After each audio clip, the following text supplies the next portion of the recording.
McCarthy went to Wall Street, and instead of telling the wealthy and big corporations to pay their fair share and stop shipping jobs overseas, the Speaker proposed huge cuts to important programs that working and middle class Americans rely on. The Speaker hid the details of his proposal by the reality is it would slash education, veterans care, Meals on Wheels, food safety, and so much more, while outsourcing manufacturing and American jobs.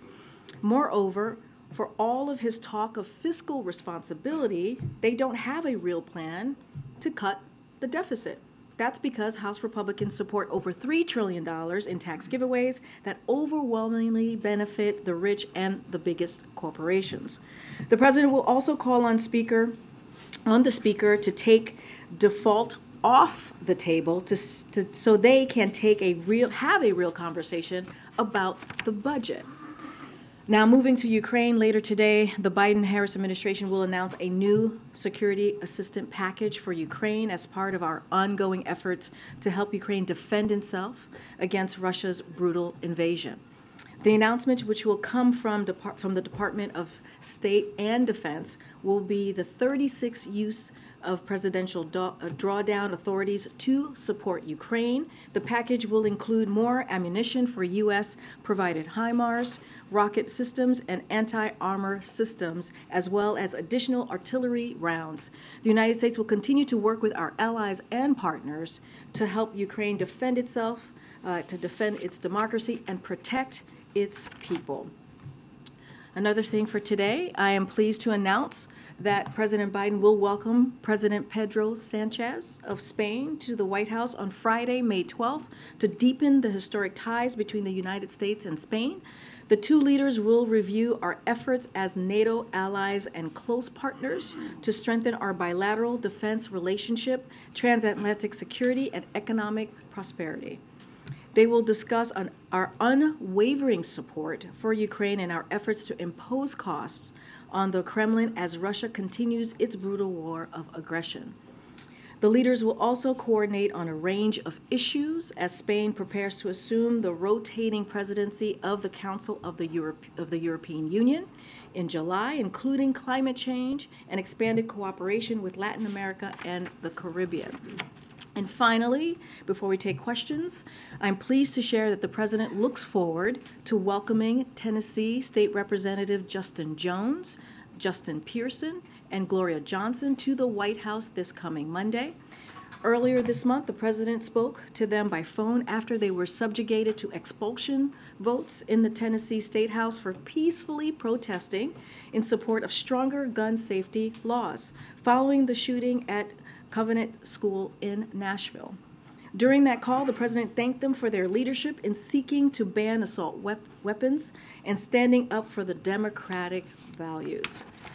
And the three lawmakers thanked the President for his leadership on gun safety and for spotlighting the undemocratic and unprecedented attacks on them in the Tennessee State House. The President looks forward to continuing that discussion when they all meet with him on Monday. With that, Darlene? Cool. Thank you. Excuse me. Just a little news. Is the White House or the President aware that a federal watchdog is investigating whether the DEA administrator improperly awarded millions of dollars in no-bid contracts to hire her past associates? Is there any comment on that? So that's the first time I'm hearing this. I would have to check in with our colleagues. I just don't have anything to share at this time from the podium.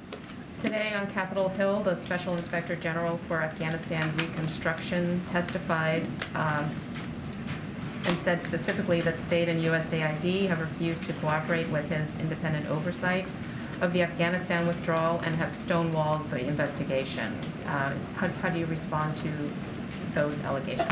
So the administration has consistently provided updates and information, and including, I'll list out a couple of things here, thousands of pages of documents, analysis, spreadsheets, and written responses to questions, hundreds of briefings to bipartisan members and also their staff, public congressional testimony by senior officials, all while consistently providing updates and information to numerous inspectors general. So again, I would refer you, as I normally do when it comes to stuff like this, to my White House counsel's office for more details on specifics.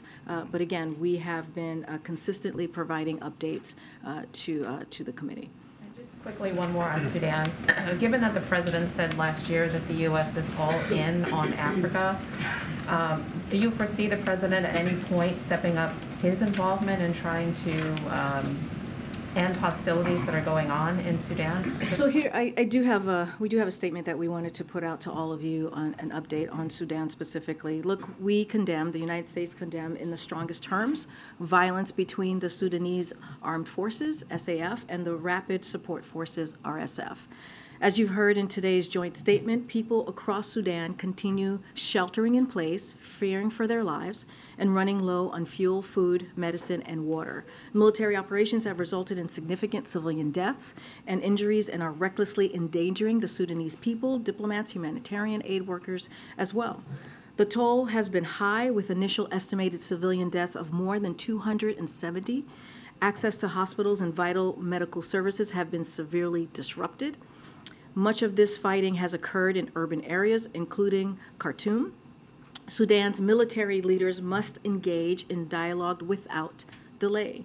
Their actions across Sudan have placed countless people at risk and set back the Sudanese people's rightful call for a peaceful democratic transition. Senior U.S. officials are in direct contact with the leadership of the SAF and also the RSF. We continue to press the RSF and SAF to establish an immediate ceasefire and call on both to ensure all forces adhere to that. We are consulting very closely with the regional and other partners on this situation. We call on SAF and RSF to adhere to international law, renounce violence, and return to negotiations. The military leadership, General Barnum and Hamiti, are responsible for ensuring the protections of civilians and non-combatants. This includes people from third countries, including our diplomatic personnel working in Sudan and their families, along with humanitarian staff working to save lives. We have no higher priority than the safety and security of U.S. citizens abroad. We continue to remain in close contact with our embassy in Khartoum and have full accountability of our personnel. The State Department has been communicating with U.S. citizens who may be in the region about safety measures and other precautions. Don't have anything more to share outside of what I just laid out. Go ahead. Thank you. You said yesterday the stakes could not be higher as the Supreme Court prepares to weigh in on the abortion pill case. Can you give us a sense of how the president is watching this decision today? Who's briefing him? What is his response? Well, his senior advisors will continue to brief him throughout the day. As you just said, this is a high priority. We're clearly keeping a close eye on this and what decisions may come down from this. Look, as we know, as you just mentioned, the stay will expire tonight, and we are prepared. We are prepared for any outcome the Supreme Court may issue, and we are prepared for a long legal fight if necessary. You've heard me say this before, and we will continue to stand with FDA's evidence-based approval of mifepristone. As we know, that's been around for more than 20 years. It is used in more than 60 countries, and we will continue to support FDA's independent expert authority to review, approve, and regulate a wide range of prescription drugs. Again, as you just stated in your question, the stakes could not be higher, and we are going to continue to fight. That is the commitment that this president, this administration has made, and we are going to continue to protect women's reproductive rights. That is something that we have said since the Dow decision came down this past summer in June. You say you're prepared. Can you give us a sense of what those preparations are in case the stay is not extended? What can you tell American women who are worried about these restrictions going into effect? Well, what we can tell American women is that we're going to continue to fight. We've been very clear about that. We feel that the law is on our side here, Clearly we're going to wait to see what the court decisions will be later at some point today. As we know, the deadline, this day will expire tonight. But this is something that the president, the vice president, has been very clear on. We are going to continue to fight for women's reproductive rights. This is something where the majority of Americans agree with us on. And so, again, this is a fight that we are willing to have, that we will continue to have, and that we have been having. And that's what the women, millions of women across the country, can really count on when it comes to this administration. Just one more specific: are you looking at prescribing this off-label? Is that something, one of the options? I'm just not gonna get ahead of any actions that we will be taking. What I can say is that we will continue to fight, and we are prepared for whatever decision is made on this today. Okay. Just a couple on the debt ceiling. So Speaker McCarthy is preparing to unveil a plan to lift the debt ceiling. Are you in communication with him about that? That is expected later today.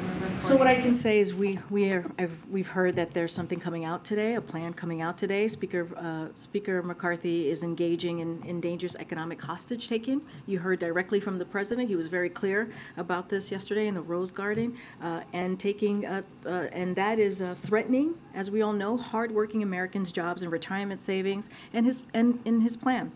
And so it is clear that extreme House Republicans, the MAGA House Republicans, what they want to do, they've been very clear about this. They have told us over and over again they want to increase costs for hardworking families, take food assistance and health care away from millions of Americans, and increase the debt when combined with House Republicans' proposal for tax giveaways skewed for the super rich, special interests, and profitable companies. And that seems to be their priority. That is what they've put forth. And the president was very clear yesterday. He's like, what are they doing? What is the MAGA Republicans doing?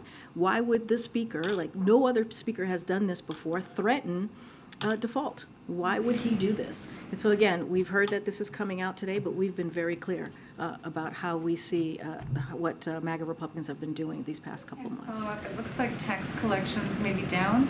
That means that the date in which the Treasury runs out of money could be earlier than expected, according to some analysts. Do you have any guidance for us on how quickly that could happen? So that is something, as you know,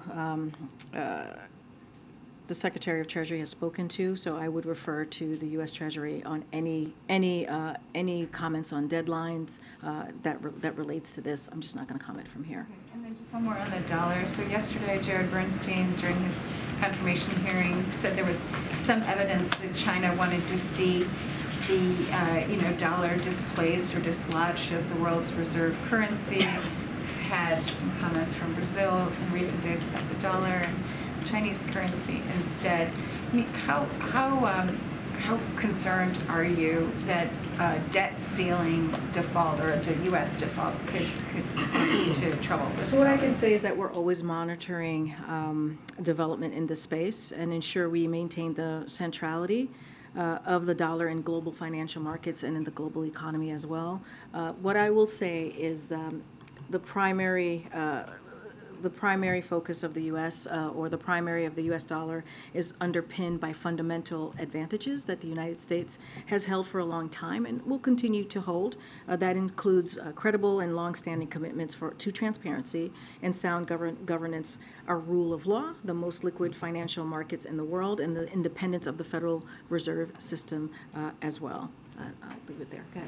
I know you've said that the White House is prepared to respond to whatever decision comes from the Supreme Court, but if the Supreme Court denies DOJ's request, how soon do you anticipate having some actual actions to unveil regarding? I'm not going to get ahead of the court decision today. What I can say, and I think we have shown this, we have been fighting for women's reproductive rights since the Dodd's decision came out back in June, and we'll continue to fight, and we are prepared. I'm just not going to get ahead of the decision at this time. And should we expect the president to speak on this Well, today? we have to see what the decision is. I'm just not going to give any more details until we hear what the court is going to say today.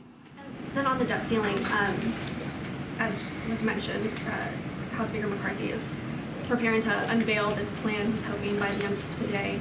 And one of the proposals is that it would be raising it by 1.5 trillion or suspending it until May 31st. Taking aside any spending cuts that they want to include, with the White House support doing a short-term extension for a year? I'm not going to get into the mechanics. What we have been very clear about this is that there should be no negotiation. This should be done without conditions. We've been very, very clear these past several weeks, several months on how we view the debt ceiling and what should be done. It should be done, again, without conditions. This is something that both Republicans and Democrats came together in the last administration and did it 3 times. And when you have a speaker that is threatening to default, no other speaker has done that before. And so again, they need to do this. There should be no negotiations. They need to do this. Again, because it is a constitutional responsibility that they have in Congress. Go ahead. Yeah, following up on the meeting that you announced between President Biden and the 3 Tennessee state lawmakers, why was it important for the president that they visit the White House and that he sit down with them here? And is there something specific, that he wants to get out of this meeting to share with the American public? Well, the president has been very clear about how important it is to take the next steps when it comes to gun reform. And he saw these 3 legislators as taking that next step, right? When calling for assault weapons ban, which is incredibly important. He was proud and very he was appreciative of their efforts and what they were trying to do in the State House, and how important it is to have that type of visibility, to have those type of voices out there to continue to call on an issue that he's been talking about, not just for the past several months, but for years, which is to ban assault weapons, right? And that's what we know is killing our communities. We see them in our schools, we see them in our churches, and we see them in our places of worship. And this is not, weapons of war should not be on the streets. And so he wants to, they had a conversation, he thanked them for speaking out and standing their ground and being very clear about what's needed to protect their communities. And he invited them here to continue that conversation. You all asked me, what else is the president going to do? This is another step, right? This is bringing these leaders in a city that was harmed in the most horrible way by a shooting, or a state that was harmed in a horrible way with 3 kids and three administrators being murdered in a school. And now they want to speak out. And now they're going to come here and the president's going to have that conversation. And it's important to continue to move that conversation in that way. Thanks, Karine. Just another quick follow-up on the 3 Tennessee lawmakers coming. What are the plans for when they're here? Are they having an Oval Office meeting with the president? Are they meeting with a larger group? Are they doing an event with the president? So we'll have more to share. Right now, today, I was able to confirm that they will be here on Monday. And as we get closer to Monday, we'll certainly have more to share on what that's going to look like. Just don't have anything at this time. On Senator Dianne Feinstein, the president has obviously known her and worked with her for decades. Has he had an opportunity to talk with her to see how she's doing?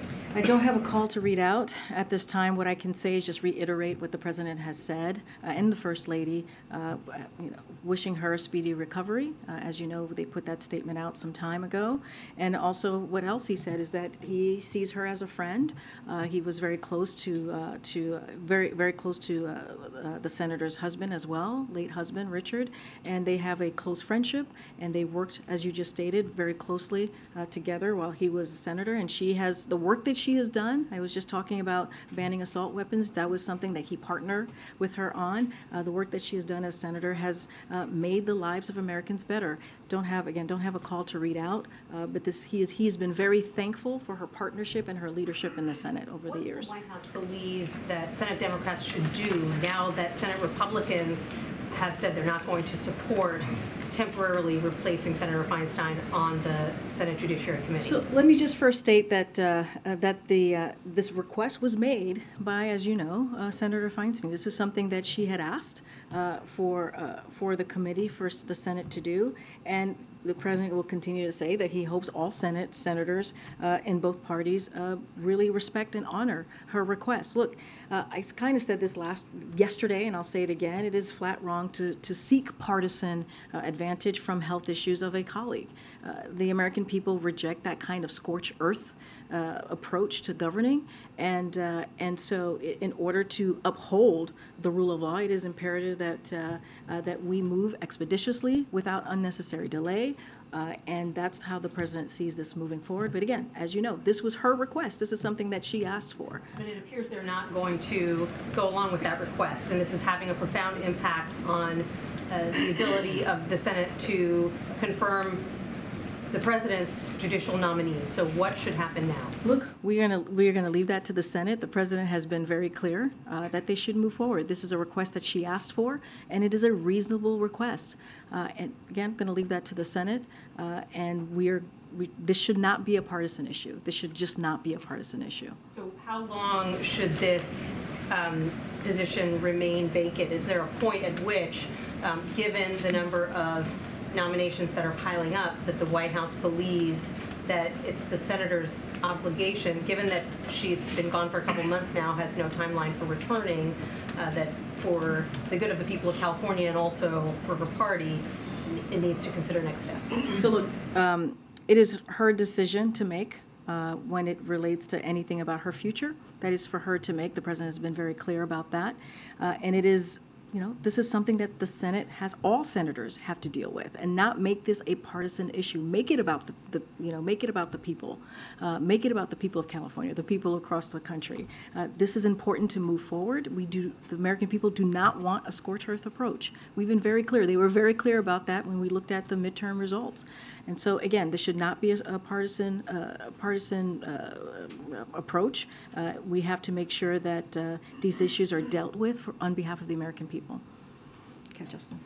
Thanks, Karine. I wanted to ask you about reports that President Macron had asked his top diplomat to meet with his Chinese counterpart and try to come up with a framework for possible peace negotiations related to Ukraine. And I'm wondering if the U.S. is aware of this effort, involved in it, supportive of it. So we certainly, we've heard the reporting, but we haven't heard anything from the French on this, so we have to reach out and get more information. So I'm just not going to get ahead of having that conversation with the French, but certainly we've seen the reports ourselves as well.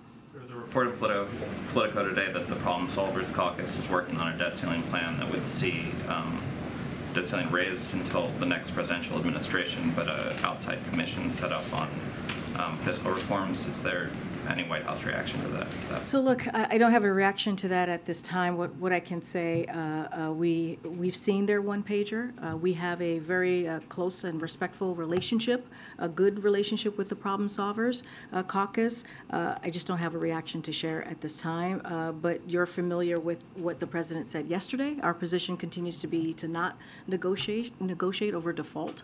This is something that is the responsibility, the obligation of congressional members. They were able to do this 3 times in the last administration, and so again, this has been something that both parties have been able to come together to get done, and so that's what we would like to see. The last quick one, you were asked yesterday about Justice Thomas's ethics questions, and you said that you were going to be very careful not to comment on it. Yeah. And I'm wondering if you could tease out why you're going to be very careful not to comment on it. Is the basic calculus, which I think people might understand, that you don't feel like weighing in on these ethical issues or pushing for reforms is worth possibly alienating the Supreme Court? Yeah, I'm just not going to comment on it, really. I'm just not going to comment on it from here.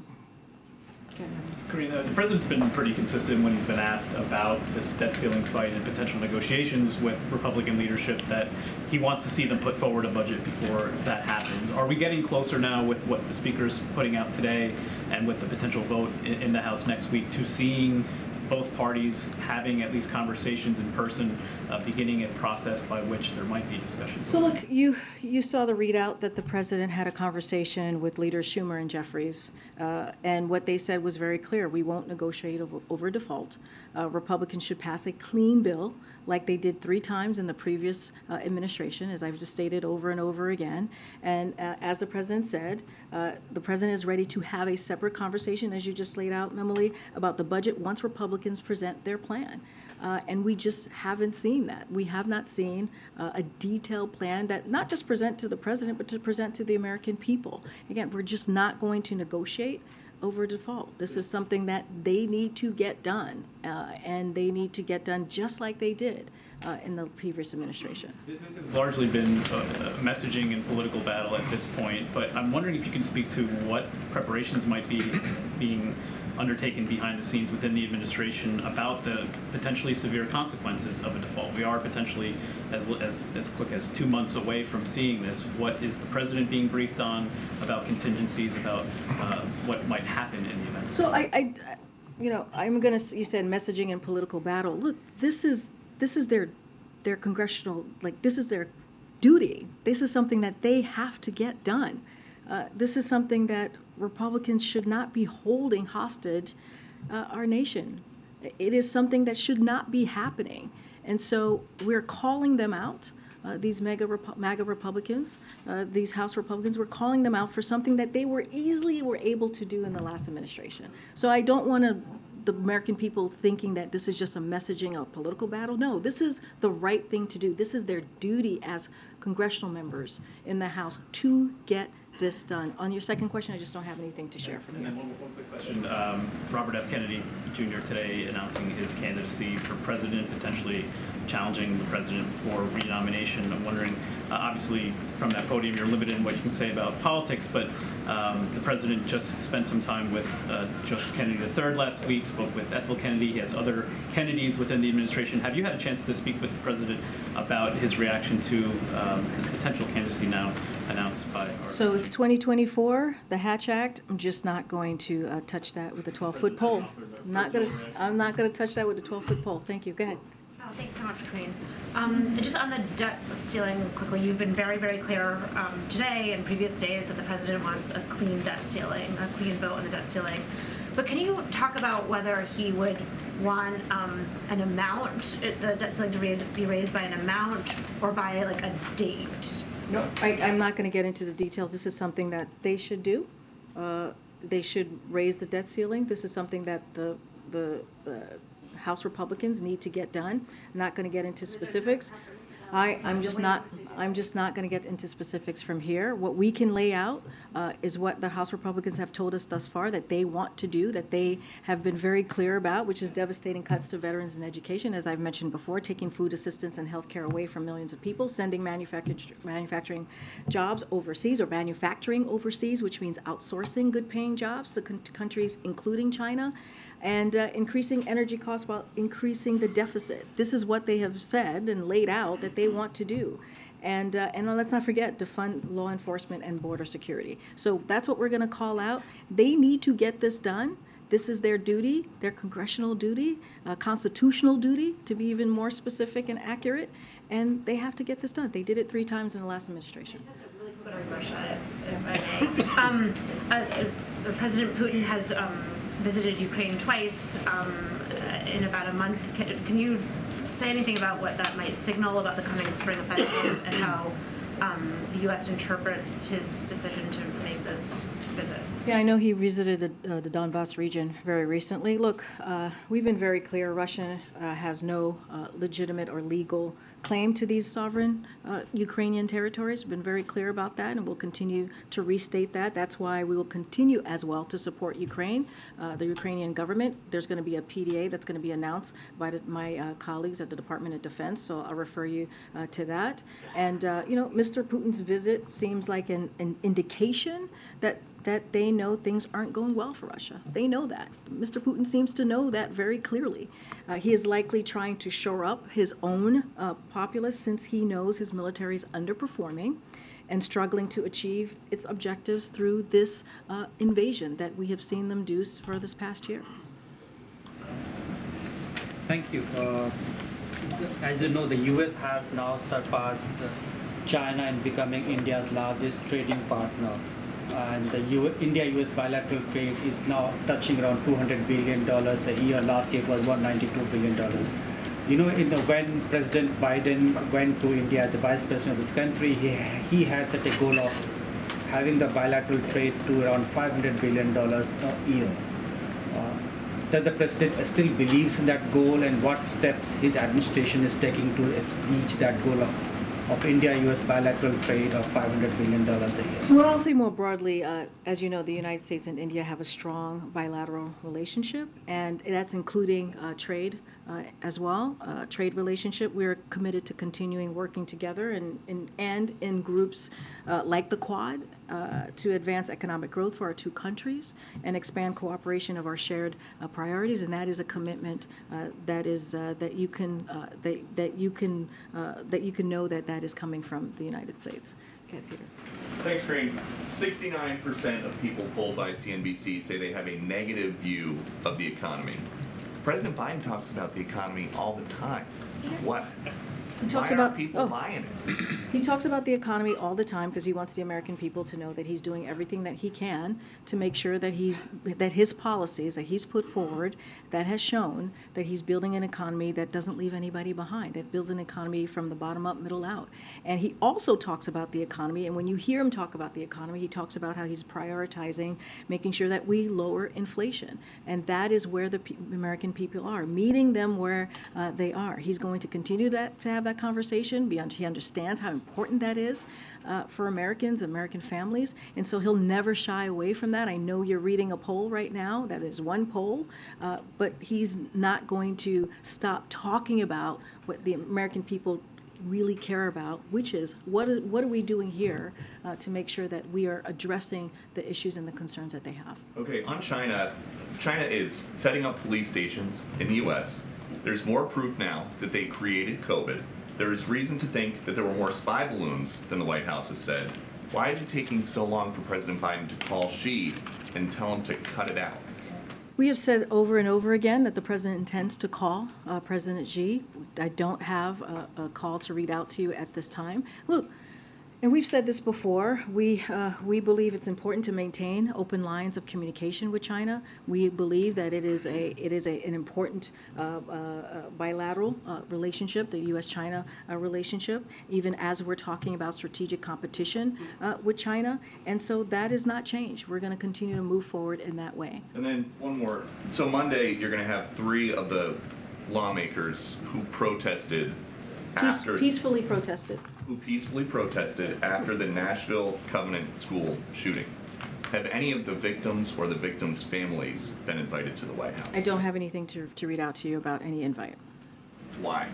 I just don't have anything at this time to read out to you any invite. What I can say to you right now is that the president is focused on getting things done. He's focused on making sure that we are protecting our communities, that we're protecting our schools, that we're protecting our churches, we're protecting our grocery stores, that people, as we know in Buffalo, went to the grocery on a Saturday and got murdered. 10 of them were murdered. We see what's happening in our schools, and that's why he's bringing these legislators here, to have that conversation and to see what else can be done and to highlight that. That's what the president is using the bully pulpit for. That's why he continues to put pressure on Congress to get things done. Make sure that they're showing some courage, Republicans in Congress, to make sure that we're banning assault weapons. And so we cannot have weapons of war in our streets. We cannot have weapons of war in our schools. And so that's why he's bringing them there. He's bringing them here to continue that conversation. All right, go ahead, April. Karine, 3 topics. One, Tennessee. 3 topics? It's been a while, huh? Tennessee legislative time has been truncated. What was the president's thoughts about that, as the governor had said that he wanted to move forward with even red flag laws, and now Republicans truncated that time? It was supposed to be longer, a couple weeks longer, and it now ends Friday of this Can week. you say the beginning of the question? I'm so sorry. What? I'm sorry. What are the president's thoughts about the Tennessee legislative assembly time being truncated, cut short, after the governor had said that he wanted red flag laws and maybe even wanted to compromise with some other things, and now it seems like they may get the budget done and nothing else? Well, look, it is shameful and unfortunate what we see these MAGA Republicans in Congress and across the country in state houses are doing on an issue. Again, I just laid this out for Peter, on an issue that is so important to the American people. Gun violence is an epidemic in our country. It's killing our kids. Guns are the #1 killer of our children, and it's only going up. We should be doing, as adults, we should be doing everything that we can to protect our children. That is on us to do. This is a president that has taken action after action after action to do just that, to protect our community. But as we understand, as you all know, it takes legislation to continue the work. That's why we're asking Congress to do more. That's why we're calling on House of Republicans to do more. And we should see that same type of action in state houses as well. Next question. Do you know of any movements, any efforts to extradite the suspects in the Shankola Robinson murder? I don't have any information on that. I would refer you to the Department of Justice. And lastly, what are the efforts by this administration as the nation is waiting to find out the decision on affirmative action in the Supreme Court? What are the next steps? Because, you know, the thought is that it will be overturned. Affirmative action that could have tentacles not only just in that case, but in the historic Brown v. Board and in other pieces of affirmative action and DEI around the nation. So what I can say is the president supports making higher education accessible to all Americans. As the Department of Justice argued in court, it is important that our colleagues and universities produce graduates who are from all segments of society, who are prepared to succeed and lead an increasingly diverse nation. The Supreme Court reaffirmed this less than a decade ago in Fisher versus University of Texas at Austin, and it should do so again. But again, it has tentacles beyond education into the broader society, workplace, into the broader society, workplace, etc.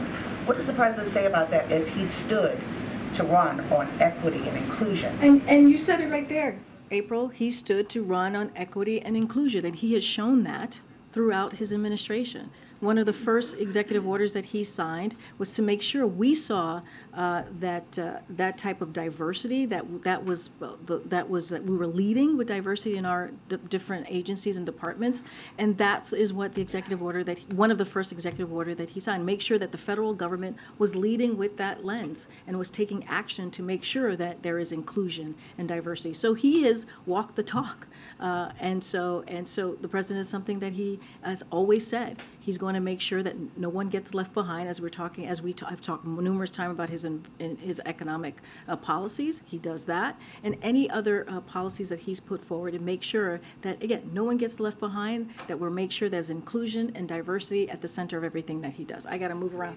Okay, go ahead, Ed. Yeah, thanks, April. Thanks. April, you're up here now. All right, come on up, April. Come on up. All right, you ready? All right. So I want to ask about gas prices. Let's switch sides. Let's switch to the economy side. Yeah, okay. Gas prices. The price of gas has been inching up 24 cents over the past month. Are there any new actions the president is going to take now to bring gas prices down for the summer? So, as a reminder, gas prices are not where they were a year ago because of the actions that this president has taken. They have gone down by $1.30 since this summer. Again, because of what the president has done. I was being asked about why the president talks about the economy, because he wants to make sure that the American people know the work that he's been doing and how he has put inflation number one thing that he wants to get done as it relates to the economy. And time again, we have seen analysts' predictions proven wrong. And so, look, the president has been clear that he will do everything that he can to continue to lower costs for the American people, and that includes calling on oil and gas companies to use the permits and profits available to them to increase production, which is already on track to reach a record high this year. I don't have any additional actions to provide to you. I'm being told that we have to go because the president's going to be leaving shortly, and all you have to leave. Where that meets inflation. So core inflation is basically flat, and if we see gas price inflation come back into it, how concerned is the president that inflation will then come back up? And we've seen him resist policy pivots. Are there any concerns or is there any examples of the president possibly looking at policy pivots for the future? So we're always monitoring gas prices, which we know are a key part of families' budgets, which is why the president has done the work that he has.